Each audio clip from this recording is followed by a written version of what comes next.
মাছগুলো এখন ভেজে নিব, গরম তেলে দিয়ে দিব। তেল একদম টাইটা গেছে রে ভাই। সবগুলো ইলিশ মাছ দিয়ে দিলাম, ভালো করে ভাজা ভাজা করে রান্না করবো ইলিশ মাছ দিয়ে। সিম আর আলু দিয়ে টমেটো দিয়ে রান্না করব আমাদের জাতীয় মাছ ইলিশ। মাছটা কিন্তু খুব সুন্দরভাবে ভেজে নিব।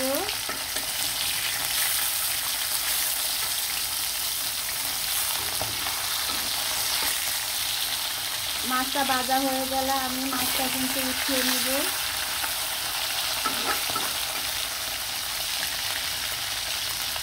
মাছগুলো কিন্তু ভাজা হয়ে গেছে, এখন আমি উঠিয়ে নেব মাছগুলো। আর সাবধানে কিন্তু ভাজি করবেন, মাছ তেলের মধ্যে দিলে কিন্তু ছিটে। মাছগুলো ভাজা হয়ে গেছে, উঠিয়ে নিলাম। আর গরম তেলে কিন্তু পেঁয়াজ দিয়ে দিলাম, কুচি কুচি করা পেঁয়াজগুলো দিয়ে দিলাম, দিয়ে ভালো করে নাড়াচাড়া দিয়ে দিলাম।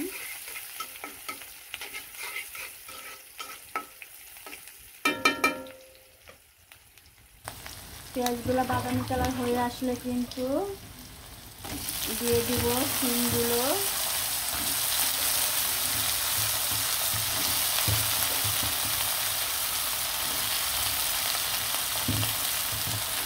দিয়ে ভালো করে নাড়াচাড়া দিয়ে দিব। আর সব মশলা কিন্তু দিয়ে দিব।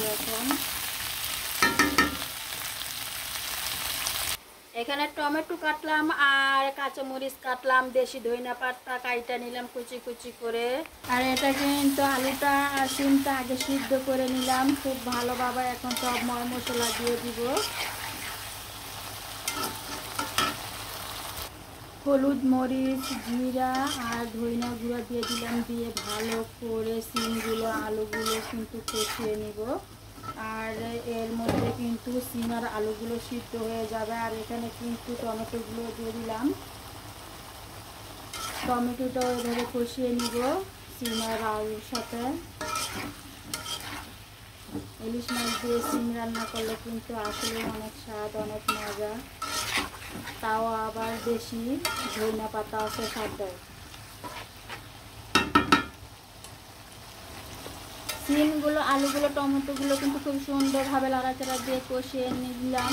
কষিয়ে নেওয়ার পর কিন্তু সিদ্ধ হয়ে গেলে পরিমাণ মতো ঝোল দিয়ে দিব।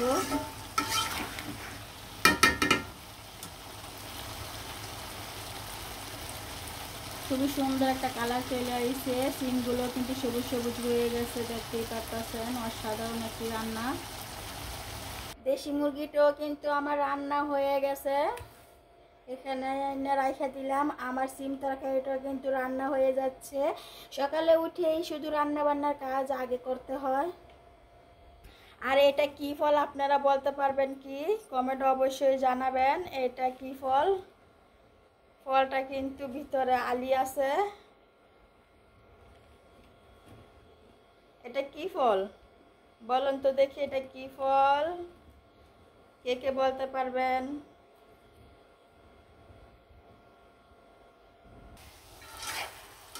এদিকে আবার চলে আসলাম। খুব সুন্দরভাবে কিন্তু সিমটা একদম সিদ্ধ হয়ে গেছে, নরম হয়ে গেছে, দেখতেই পাচ্ছেন। আর সিমের কালারটাও কিন্তু খুব সুন্দর হয়ে গেছে। এরকম সবুজ সবুজ করে রাখা সিমের তরকারি কিন্তু খুবই স্বাদ। যে জিনিস দেখতে সুন্দর সেই জিনিস কিন্তু খাইতেও সুন্দর। দেখতেই পাচ্ছেন অনেক সুন্দর একটা কালার চলে আসছে। এখন আমি পরিমাণ মতো পানি দিয়ে দিব। সিমগুলা কিন্তু খুব সুন্দরভাবে আমি কষিয়ে নিলাম।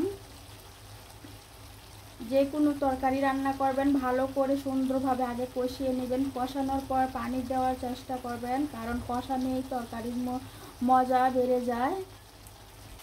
কষানোটা কিন্তু খুব সুন্দরভাবে হয়ে গেছে। আর এখানে কিন্তু মাছগুলো দিয়ে দিলাম, মাছগুলো দিয়ে কিন্তু পরিমাণ মতো পানি দিয়ে দিব। পরিমাণ মতো পানি দিয়ে দিলাম। পানিটা দিয়ে কিন্তু আমি আবার সুন্দর করে ভালো করে সিদ্ধ করে নিব। তরকারি কালারটা কিন্তু অসাধারণ চলে এসেছে। চেষ্টা করবেন এরকম সবুজ সবুজ রাখার জন্য। খুবই সুন্দর একটি রান্না করে ফেললাম। এখন ঢাকনা দিয়ে কিন্তু ঢেকে দিব সিদ্ধ হওয়ার জন্য আর ভালো করে এই তরকারিটা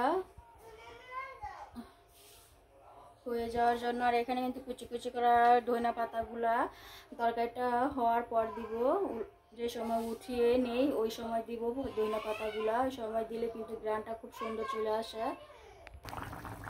তরকারিটা কিন্তু খুব সুন্দরভাবে বলক চলে আসছে, খুবই সুন্দর রান্না।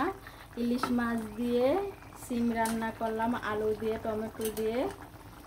আর এখন কিন্তু আমি ধনিয়া পাতাগুলো দিয়ে দিব খুব সুন্দরভাবে। ধনিয়া পাতাগুলো দিয়ে খুব সুন্দরভাবে আমি উঠিয়ে নিব। রান্নাটা আমার কমপ্লিট।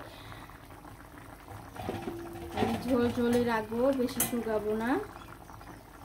আমার কাছে কিন্তু ঝোল ঝোল তরকারিটাই ভালো লাগে, আমি পছন্দ করি। আবার বলবেন যে আপনি খালি ঝোল ঝোলই বিচারেন, আমার কাছে ঝোল ঝোলই ভালো লাগে। আর আপনাদের কাছে যদি শুকনো শুকনো ভালো লাগে তাহলে আপনি জাল দিয়ে এটা আরও শুকাতে পারেন। আমি কিন্তু আর শুকাবো না, আমি একটু ঝোল ঝোলই রাখবো। আমার কাছে ঝোল ঝোলই তরকারি ভালো লাগে। সবাই ভালো থাকেন, সুস্থ থাকেন, সবসময় হাসি খুশি থাকেন, শরীর স্বাস্থ্য দুটোটাই ভালো থাকবে। আল্লাহ হাফেজ।